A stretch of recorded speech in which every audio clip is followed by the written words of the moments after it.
For me and many individuals of a similar age and brought up with such awesome privilege, there's no replacing the formative childhood moments spent awakening the nascent artistic inclination stored within while absorbing a space opera play forth on a screen a long time ago in a galaxy far, far away in living rooms all across this orb on a Saturday morning. Binging on beat-up Betamax tapes that are worn thin with the ad breaks still all in because they were TV station recorded and the tracking always had to be sorted because the tape was warping.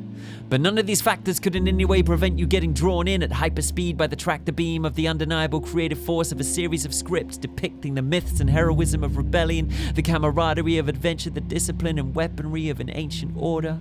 The space battles, the sound when the laser swords hit, the romance, the roguishness, all precisely primed to make you fall into the inextricable gravitational orbits, targeted to break the borders of your force fields and fire proton torpedoes straight into the thermal exhaust port of your emotional raw thought, with real actors and the aura of practical effects flawlessly creating the scene, epic direction, depiction of myth-making and a foundation of dream, the highest stakes, the sense of humor, the way that it seemed to send me hiding behind the settee whenever Darth Vader came on the screen.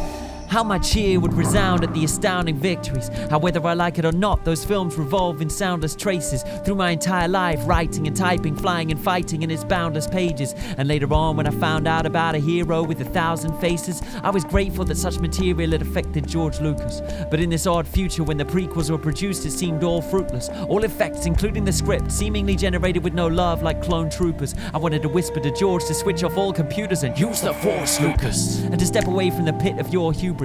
Comprehend the limitations of your understanding of human beings. Restrict yourself to writing a few scenes. Get help with the dialogue, and when you shoot scenes, to tell you I've got a bad feeling about all this blue screen. But it was way too late then. So now I'm just praying that in the melee of mayhem, someone gave a comparative religion myth-making lesson to J.J. Abrams. And he didn't just call back Lawrence Kasdan to silence all the rabid fans, but actually gave him free reign to craft some honest-to-goddess master plans. That Lawrence Kasdan still has the gift he once owned for depicting Zen vision, and that he spoke to J.J. and totally convinced him, and that his whole mind listened, and he got him into a zone of high wisdom, so the new trilogy is something I can one day show to my children.